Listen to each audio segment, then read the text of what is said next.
रामपुर गांव में एक बहुत ही बड़ी और खूबसूरत नदी रहा करती थी। उस नदी के आर पार दोनों भाई रहा करते थे। बड़ा भाई नदी के इस पार और छोटा भाई नदी के उस पार। दोनों ही भाई शादीशुदा थे। दोनों ही भाई शादी से पहले एक दूसरे को जान दिया करते थे, लेकिन शादी के बाद उन दोनों की आपस में बिल्कुल भी नहीं बना करती थी। उन दोनों ही भाइयों में एक खास बात थी। उन दोनों में बनती तो कभी नहीं थी, लेकिन वो दोनों जब भी कभी भी किसी काम से घर के बाहर निकलते तो एक दूसरे के घर की तरफ देखकर बड़े ही प्यार से मुस्कुरा कर जाया करते थे। अजय सुनते हो, बाजार जाकर दाल शक्कर और कुछ सब्जियां लेकर आओ।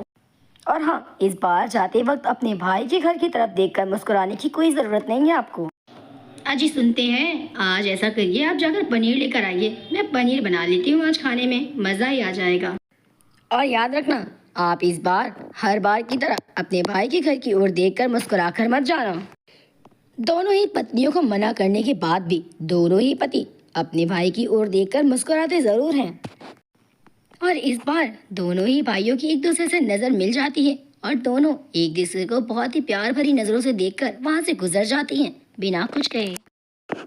इसी तरह हमेशा हुआ करता था, जबकि दोनों भाई में आपस में बिल्कुल नहीं बनती। आए दिन दोनों के झगड़े होते, लेकिन जब भी कोई दोनों में से घर के बाहर आता तो एक दूसरे के घर को बड़े ही प्यार भरी नज़रों से देखकर गुजरता। दोनों भाइयों के बीच कितने भी बड़े झगड़े क्यों ना हो जाए, लेकिन मुश्किल से मुश्किल उन दोनों में 15 दिन बातचीत बंद होती है। उसके बाद उन दोनों का मिलान खुद ही हो जाता था। इन बातों से दोनों की पत्नियां तंग आ चुकी थी। आखिर मैं कितनी कोशिशें करूं इन दोनों को दूर रखने की।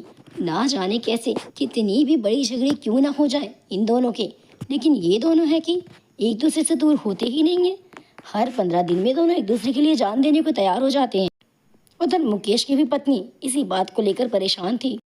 हर बार दोनों की पत्नियां एक दूसरे के खिलाफ अपने पतियों के कान भरा करती थी और जिसके बाद दोनों भाइयों के बीच बहुत बड़ा झगड़ा हो जाता है। अरे वाह, लगता है इस बार मेरा प्लान काम कर ही जाएगा।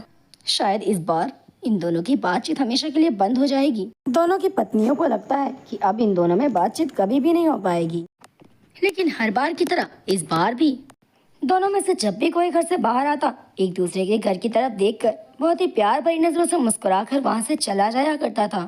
और इसी तरह से देखते ही देखते कभी ऐसा भी होता कि उन दोनों की नज़र एक दूसरे से मिल जाया करती और दोनों की कब बातचीत चालू हो जाती दोनों को पता भी नहीं चलता। ना जाने इतने बड़े से बड़े झगड़े के बाद भी मेरे पति उसके घर की ओर देखकर क्या मुस्कुराते हैं। आखिर ऐसा क्या है जो बड़े भैया के घर को देखकर वो बिना मुस्कुराए वहाँ से गुजरते नहीं हैं। और आखिर दोनों ही पत्नियां इस बात को पूछती हैं अपने पति से, बोलिए आप क्यों ऐसा करते हैं? कोई भी झगड़ा क्यों ना हो जाए आप उनके घर की तरफ बिना देखे नहीं गुजरते। वो इसलिए रमेश और मुकेश, अब मेरी जिंदगी ज़्यादा दिन की नहीं है, बस कुछ ही पलों की मेहमान हूँ मैं इस दुनिया में। शायद माँ आपके बिना नहीं ले पाएंगे। बेटा, मेरे चले जाने के बाद जब भी तुम दोनों भाइयों को मेरी याद आएगी तुम एक दूसरे की घर की तरफ बड़े ही प्यार भरी नज़रों से मुस्कुराना। तुम इस तरह उस घर को देखना कि तुम ये सोचना कि वो घर नहीं, वहाँ तुम्हारी माँ खड़ी हुई है। इतना कहकर मेरी माँ तो चल बसी, लेकिन माँ का राज मुझे आज समझ आया। माँ ने ऐसा इसीलिए किया क्योंकि माँ को पता था आगे चल के हम दोनों भाइयों में बिल्कुल भी नहीं बनेगी। और मेरी माँ ऐसा कभी नहीं चाहती थी कि उनके दोनों बेटे आपस में दुश्मनी करें। मेरी ही नहीं, दुनिया के कोई भी माँ बाप नहीं चाहते कि उनके बच्चों में आपस में बिल्कुल भी ना बने। इसीलिए दोस्तों, हमारे माता पिता के गुजर जाने के बाद भी हमें हमारे भाइयों बहनों में एकता बनाकर रखना चाहिए।